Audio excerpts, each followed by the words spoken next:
Welcome, welcome, welcome. I am beyond excited to welcome Nina West and Dan Lund to the festival this evening. Nina West provides the lone non-robotic voice, I believe, in Coaster, and is the star of RuPaul's Drag Race Season 11, Miss Congeniality winner, and an overall icon when it comes to reaching success and continuing to do good by your community, I'd say. Thank you. You're very welcome. Dan Lund is the co-creator of Coaster and a longtime Disney animator on films such as Princess and the Frog, Olaf's Frozen Adventure, Atlantis: The Lost Empire, Hercules Milan, and my personal favorite, Brother Bear. So we'll do another stream on that. Based on that look, I'm not sure if you're on the same page as me with Brother Bear, but no, I didn't. No, sorry. It's just not usually on that list, but yeah, it's a good one. Every time I bring that up to people, they're like, I've never heard of that. I said, okay, great. That's why you have it. Right, exactly. So listen, I'm honored to have both of you here, especially after watching such an incredible short film in Coaster. I mentioned earlier off screen that, I have watched it multiple times and thought, wow, yeah, that really connects with me. So rough day, let's watch Coaster. But Dan, can you tell us a little bit about where the idea for Coaster came from? Well, it actually came from my friend Amos Sussigan, who isn't here because he's in Switzerland right now. But he was a student that I mentored, and after he graduated, we just became collaborating partners and friends. And it felt like the mentoring really started after he left school, and it was having a hard time kind of getting the visa worked out and the job worked out. And he just said to me one morning, we were having breakfast, and he said that his life was like a roller coaster, literally. And then he had the image of a house on a roller coaster track. And I just thought it was the coolest elevator pitch ever. By the time we got to the car, like, we were making the movie. So it's definitely his idea. And I was just there, to cheer him along and make sure it didn't go crazy. That's excellent. And Nina, how did you become involved in Coaster? It's kind of a crazy story because I was myself, Monet Exchange, and Adore Delano were guests of The View in June of 2019. It's 2020. 2020. But we were guests of The View in 2020 to talk about Pride, and what Pride meant to us in the 50th anniversary last year of Pride. And the last question posed to us was, what do you hope for? What are the things you want to accomplish in the next year? And I just said, in that setting, I said, I really want to I want to work with Disney. And it happens that Amos Sussigan was listening. And he said, oh my gosh, listen to this guy's voice. He calls Dan and goes, listen to this guy's voice. And there were a couple other people, I guess, they were considering for the role of the mother. And somehow, in my speaking it into existence happened. And 2 days later, there was a call into my management about, is Nina Andrew available to do this voiceover for? And I was like, say yes, whatever you do, say yes. We'll make it work. After one of this, just say yes. And because it was just really weird. So that's how I got involved with the project, and it changed my life, honestly. Yeah. So grateful for the opportunity I've made lifelong friends with Dan and Amos, and it's been great. Yeah. We had reached out to a couple of celebrity voices, and I have to. He's celebrities. I mean, but I wasn't excited about them, and the reason was because I like, it's an independent film. I like the process of making movies, and I kept saying, yeah, we could get these people to do the voice, but they're gonna, call in, give us 20 minutes, and then it's done. But right. With Andrew, I said it could be somebody who we could really enjoy the process with, promoting it and doing film festivals. And I don't know, just from hearing him talk on a podcast, I didn't know him as Nina at all. So we were so excited about the voice and kind of the warmth and heart that he brought to it.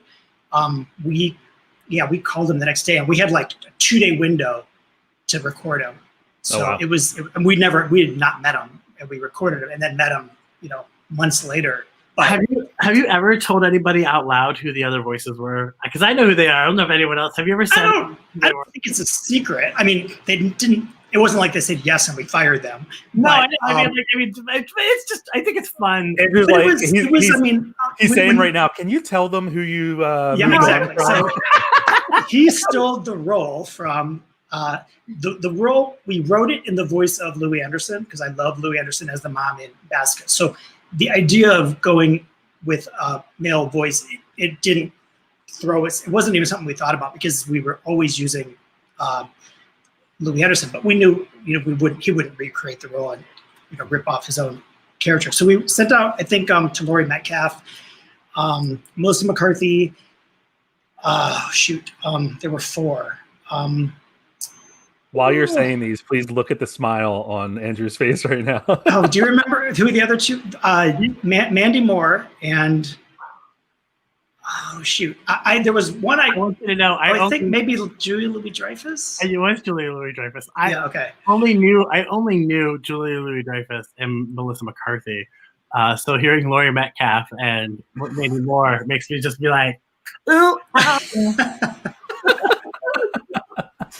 That's really incredible. It's really good. I mean, but that's the thing. I mean, I gotta let you know, Joe, that this project really did happen so quickly and so organically. The second that they said, we want you, I was like, I just remember saying yes one night at my kitchen table, and legitimately there was an email like within an hour, and like, okay, you're recording at this studio, like in Columbus, Ohio. Because I was only in Columbus for a really small period of time before I went on the road to travel for a season 11 tour. Or going to Europe. I don't even remember. I was just home for a very short period of time. And so that Dan, he was like, okay, we're booking it tomorrow. You're going to give us the voice. And then we went into the studio. It was crazy. The whole process was crazy. And it was just awesome. But it changed the movie for sure. Because I remember we got the audio track from Andrew. And then it just happened to be Amos's 30th birthday. And a bunch of his family, he's got a twin brother. So they flew in from Switzerland and they rented this big mansion. They had just filmed some TV show there the night before. I can't remember. I think it had The Rock in it. But anyway, so we're in this giant mansion. And we're out on this infinity pool. And there was only like 10 people just kind of camping out there for the weekend. But all I wanted to do was cut Andrew's voice in. So we're like sending Andrew photos of me in this poshy place, just having a blast, like cutting in his dialogue. And we're like, he's going to think that this is us. So like, this is how the other half live.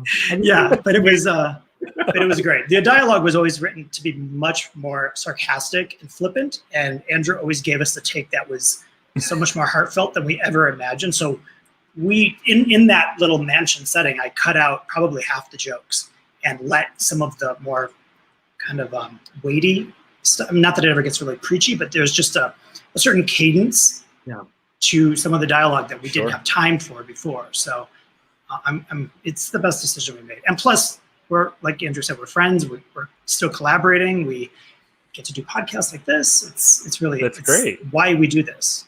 That's excellent. Andrew, had you done any voice work before Coaster? No, it had always been the goal it has been one of these, like, I had like, I kind of think I'm an everyman. Like, why not? Like, I don't know. I don't believe in, like, I think going after one dream. I think you can have many dreams. And I'd always wanted to do voice work. I never knew how to get involved. I couldn't afford an agent right before, not that you, I didn't know how it works, right? I was like, I can't afford to have a team. I don't know what this means. It's just, working to survive, essentially. And so when this happened, this has opened the door for other opportunities. Thanks to this opportunity, I've done a couple voiceover things.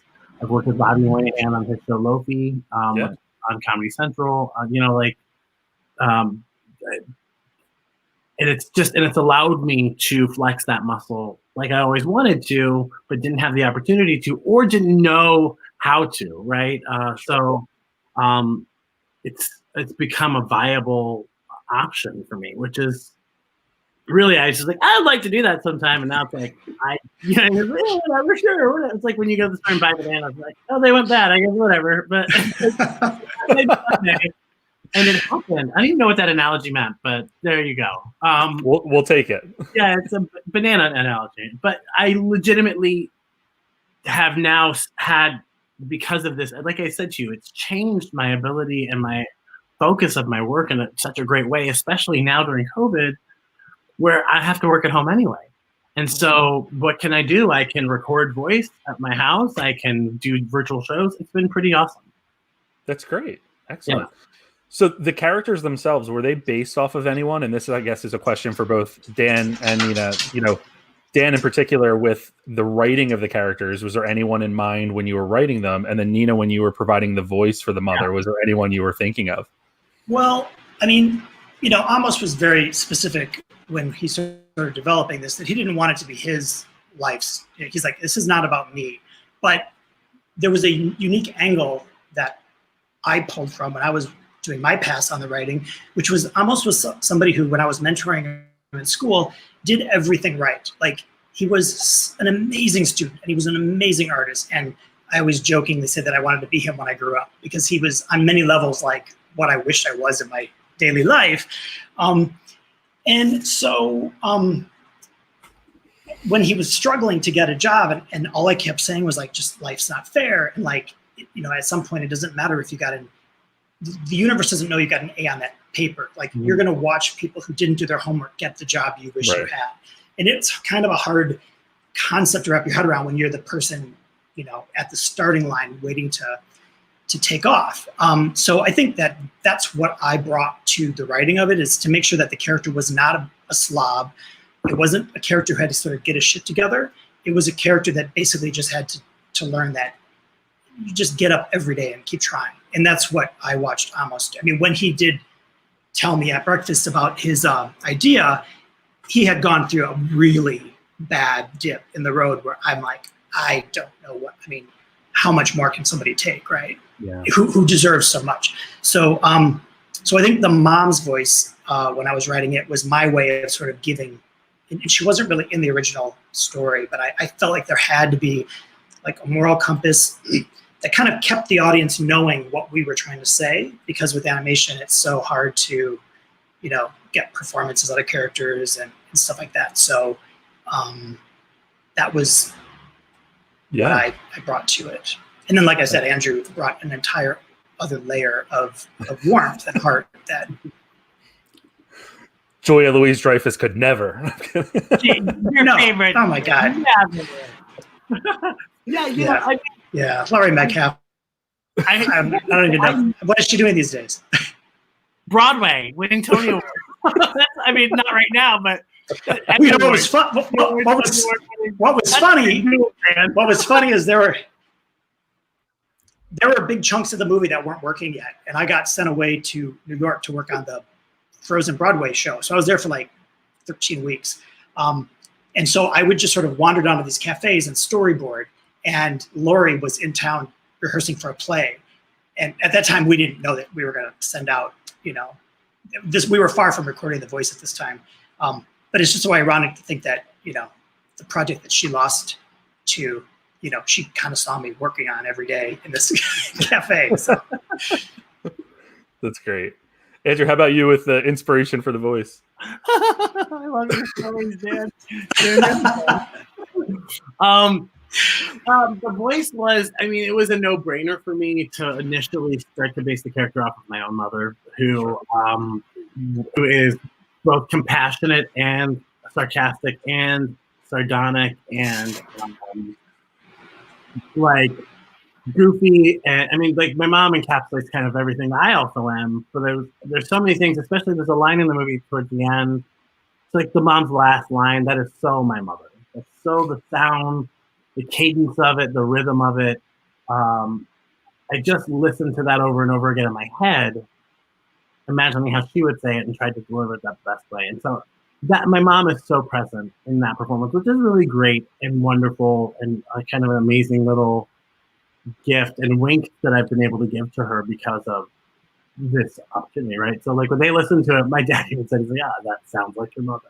So that was really cool. But yeah, I internalized a lot of it, especially on my own journey. This movie is about the ups and downs of life, the choices you make, the choices you don't make, how you kind of rebound or how you don't rebound. And we've all been through this, and I think Coaster's probably more relevant now than it has been before because of COVID. I think it's really, really relevant. We all feel stuck, and we're all in this house, right? That is like a roller coaster. Time goes by so quickly, and it goes by not at all. And so,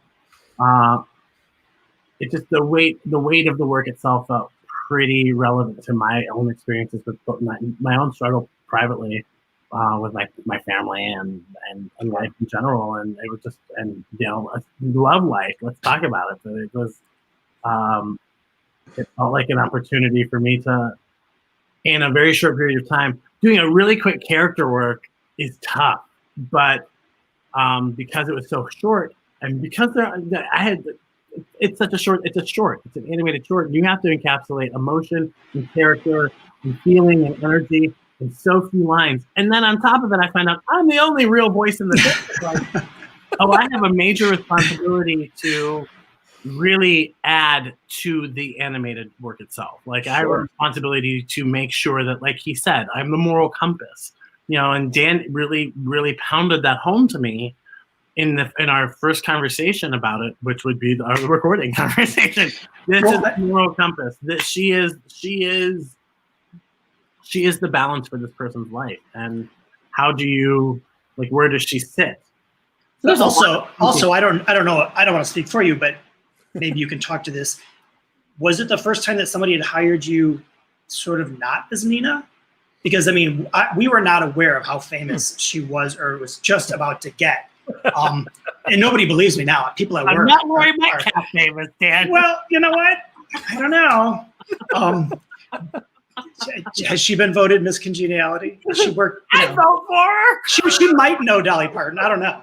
But no, I can't remember what I was going to say. Anyway, Andrew's great. Oh no, I was going to ask if you had ever, because we didn't have you go in drag. And he was really fun to direct because we played with different inflections and different tones and stuff. Sure. But it seemed like we were all kind of in this space so quickly we didn't have time to Google each other. It might have been a whole different experience if we knew, that she was so famous. Yeah, but so famous enough that I have a pillow here. That is okay. So it's my quarantine companion. Yeah, before we watch the short, you should know too, that was really kind of great. So my friend Steve Thompson, who works at Disney as well. I've known him for a few years. He is a brilliant artist, and he does incredible illustrations that are on his Instagram. He had done an Instagram drawing of me around Pride, and Dan had seen it and goes, "Oh my gosh, that's so great!" Or that's that picture itself. Yeah. But Amos found the picture, and how he got the picture, the rights to the picture, is he said, "Hey, Steven, do you know Dan?" Because we used to work together back in the day. Not even thinking that Andrew had a connection too, and it happens a lot. I mean, we all kind of I think you guys even used some of the photos of us all at the Frozen 2 premiere. Mm-hmm. Yeah, we were all there not as each other's guests. We were all there for our own career. Our own careers put us at this party that was huge and the hardest ticket in town. I mean, I worked on it, and it was a hard ticket to get. So it's sort of another example of like how we've all kind of won, but won on so many levels that just kind of keep folding in on each other. I love it. Yeah, the Stephen Thompson connection was even more crazy because they get to, they don't know that each other knows one another, and it's like this really great, wonderful added piece of art from my own personal life that is an illustration of the mother. And they even, as an homage to me, changed the mother's name, and I didn't know that until the film came out, right? I mean, you kept that very secret from me. Well, nobody says it, but we put your photo, the drawing, we put it in the house as a painting so that, we could sort of have an image, because otherwise nobody would know who the mother was. And the fact that it was a caricature of Andrew's drag persona, it was just, it kind of brought it all full circle. It was great. It was great. I mean, like, it was like this weird, wonderful, fabulous kind of wink at my own journey, and it was just incredible. And that's how quickly we all kind of understood one another, vibed with one another, I think respected one another, and connected to want to see this project and other projects since like do really well and be about the art and the creation and be challenging and be fun and be something, you know, this is hard when you want this. I didn't know how long they'd been working on this. You know, I came in at the tail end of this project, and this project had been well in the works for several years. And here I get to come in at the last minute and everything's done. I mean, it's like, yeah, here's an animated short. I mean, and that's not how it works, you know? And so you have to, everything, all the stars for me were in alignment for me to fall into Dan and Amos's lap, to be cared for and to be nurtured into this role, which was really awesome. That's great. And every statement with, which was really awesome. Really awesome. Will you guys be working together again in the future? Yeah, we actually will. Yeah. Dan, we just finished a musical in quarantine. I just freaked out the first week of being sent home from Disney, because obviously working at the studio. I mean, and I'm still there, and we're working from home. But being in that space every day, the day they sent us home, I was like, oh my God! Like, what if my world doesn't feel like, I won the lottery working there, and I go in every day knowing that I gotta make every second count. So I texted Andrew, and I'm just like, do you want to make something? And I want to make a musical, and I want to do it with a cell phone and in your house, and I'll direct from here. And then a few days later, it was like, oh, by the way, it's going to be like Mary Poppins, and it's going to be half animated and live action. So anyway, we've had a lot of fun. I almost have survivor guilt because I've actually had a pretty good time during the quarantine. That sounds like it's right up Andrew's alley. Oh, he's so good in it. I can't wait to get it out there. Yeah, it's just really great. I mean, not to give away too much about the project because we're waiting to see what happens with it. But was really challenging because it came at a time when. So we worked on this at the end of March through, I think Dan finished. When did you finish it? In the beginning of May? Yeah, I think the weekend of the Black Lives Matter, kind of the biggest sort of part of that movement. I remember being at home, kind of using this project to get me through that and working all night, and the news is on in the background, and finished it up that weekend. So it was definitely a distraction from all that. But it was, but it's a really great project that is very much of the moment that I think is really beautiful and awesome, and I cannot wait for people to see it. That's incredible. It's gonna be awesome. Very excited for it. Very excited. I'm also. I mean, I think you should do like a Lisa Frankenstein animated or something. That would be. I have to tell you, I want to do it so badly. Lisa Frankenstein is like, I don't know if you've ever seen. So like, I'm a big nerd. I'm a gigantic nerd. So Lisa Frankenstein was my answer to David Pumpkins. So I don't know if you're. Oh yeah, very familiar. David S. Pumpkins, which is written by Bobby Moynihan and played by Tom Hanks. I'm a giant Bobby Moynihan fan. Bobby, I think, was one of the greatest cast members ever on SNL. I've gone on to do some of the funniest work from Kimmy Schmidt. I mean, I'm just going to talk about Bobby now for a minute. He's a great talent. And I did Lisa Frankenstein. For those who don't know, I wrote this song about a Halloween character named Lisa Frankenstein.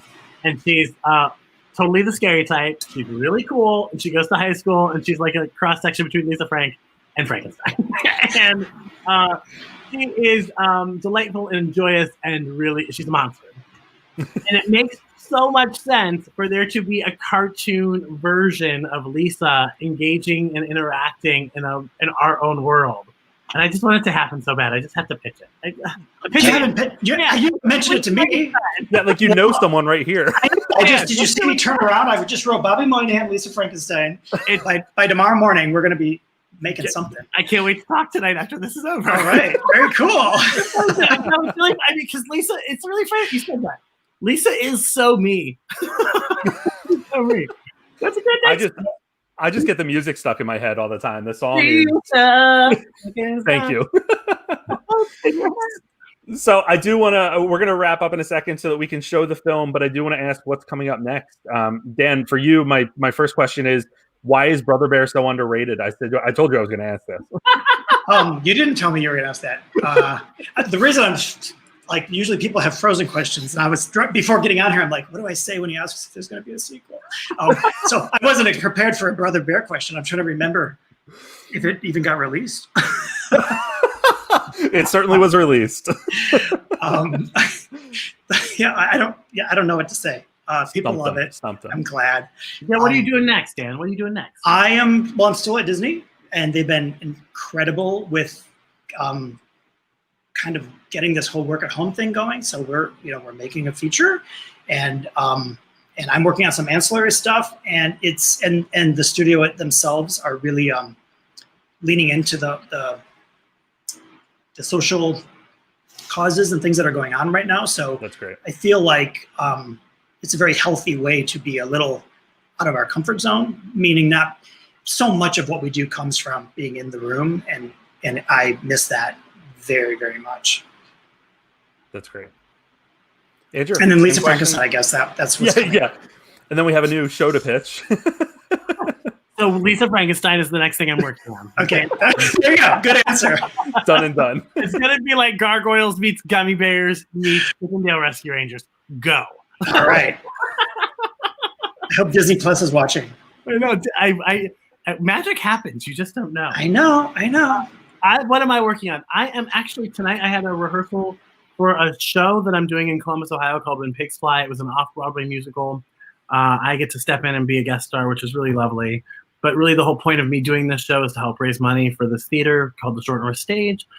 As we all know, the fine arts, especially the performing arts, are in great risk of losing pretty much all of their money for 2020 because they're not performing. They're not doing shows. And so packed in those ticket prices are like facility fees and administrative fees, things that keep theaters and dance companies and performance companies alive and well and moving. So I was really excited to ask to use my platform to help uplift this theater that's here in Columbus, Ohio. And I'm really excited to be a part of that. So I'm working on that, and I'm getting ready, trying to figure out, we're going to be doing, for anybody in Columbus, Heels of Horror will be coming back this Halloween, and I'm very excited about it.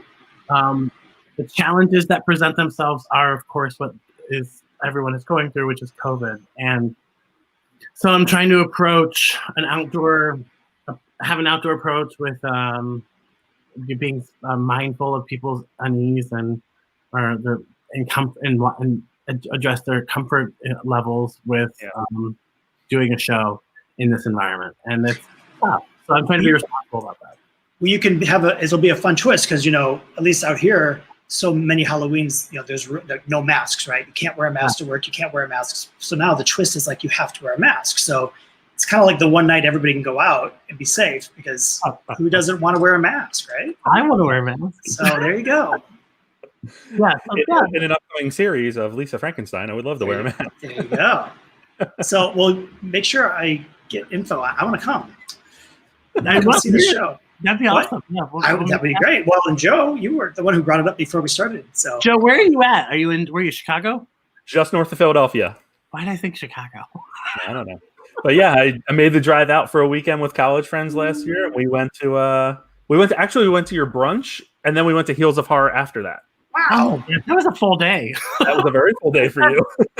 Work all day. But it was a lot of fun, and I mean, you definitely, having seen you live and then having seen a film where you provided the voice, you definitely get the essence of who you are as a person, but also bringing a character to life like you do so well. And Dan, of course, the animation and the writing and the story itself. Please pass that along to the co-filmmakers. Oh, almost, yeah. The look of it when people talk about how nice the film looks, how legit it looks. I mean, he's Swiss, and there's not like a flaw in this thing. So it's great. It's absolutely great. And we're gonna, as soon as I say goodbye to both of you, we're gonna show it. And excited to watch it once again. But I want to thank you both for being here. This is a new endeavor, and we're raising money for Direct Relief and all the work that they do to provide PPE around the world right now, but also, responses to the California wildfires and Hurricane Laura, and unfortunately, in the world that we're living in, whatever pops up tomorrow, because it is a crazy time. Something will. Something will. But thank you both for being so. Good luck with the festival. All right. Bye, guys. Bye, Andrew. Take care. Bye. Bye. All right. I want to thank Andrew and Dan once again, and we are about to show the film. I will cue that up here.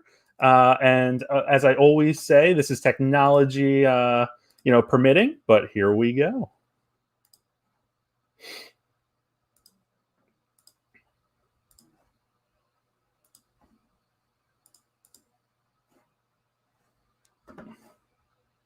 And we are about to start.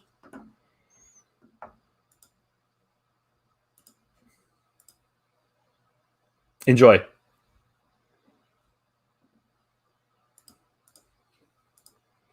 Once again, technology permitting, right? All right, here we go. Starting once again.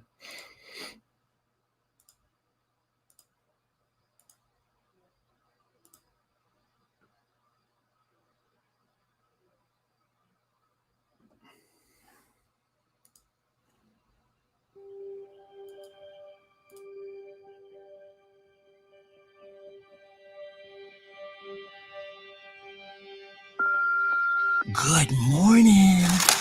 Is this the I'm a big boy now residence? It's Nina, your mom. And no, this is not a wake-up call. I'm sure Mr. Earlybird is way ahead of the game. I just called to say that today, my baby's all grown up. Actually, you've been prepping to be grown up, well, forever. You were always designing. Your place is probably looking showroom ready by now. Your world may be organized by clean lines and good designs, but take it from a mom who's seen a few potholes in her day when I say life is...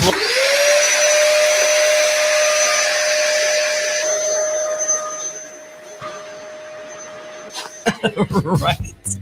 Life can be such a ride. Yours should be a smooth one. Don't forget to have a nutritious breakfast. And childish cereals don't count. You just go ahead and try that granola recipe I sent. You can make it yourself, guaranteed to help you with your get up and go. You know what they say, the ride doesn't start till that first bite.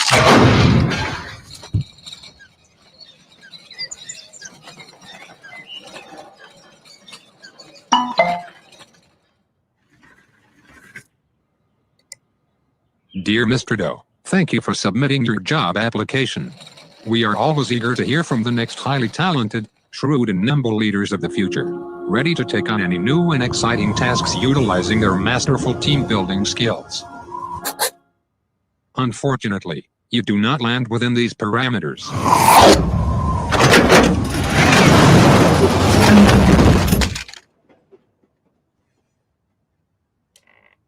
We employ those who have financial astuteness and not those who have yet accomplished paying their first bill. Despite your eagerness and basic scholastic achievements, your lack of experience is evident. We henceforth decided to select another candidate whose skills, background, and especially maturity are better suited to the needs of the position. We will keep your resume on file. Thank you, and good luck.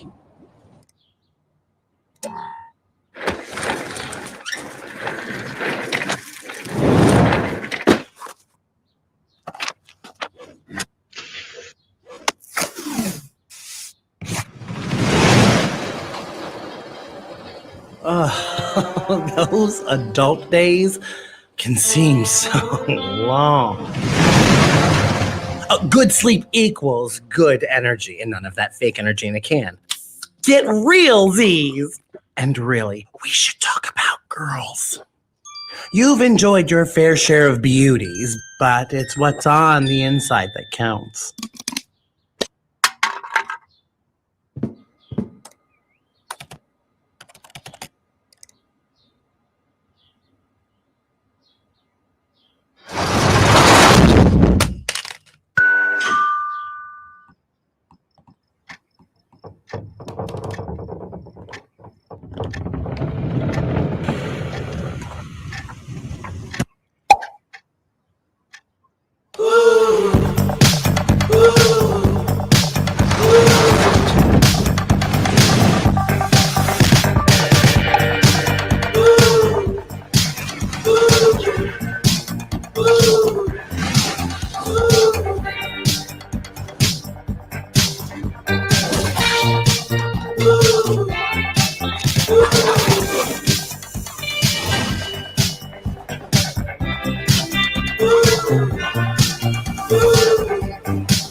Hey, haven't heard from you in a while.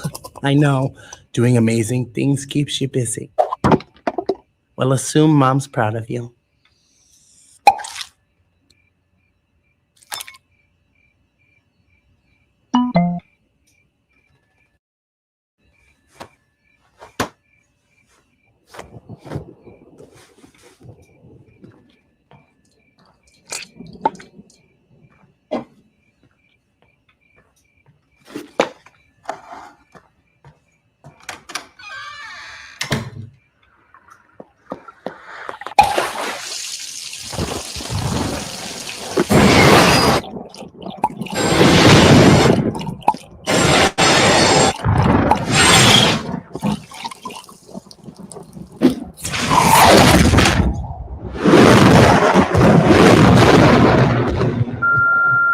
Now, not every day is going to be smooth sailing. Being on it can only take you so far when life decides to throw you a dip or two.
Good morning.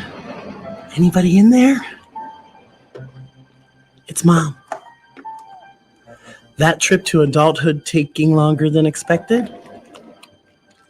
You'll get there. Just remember to keep your arms and hands inside the ride at all times.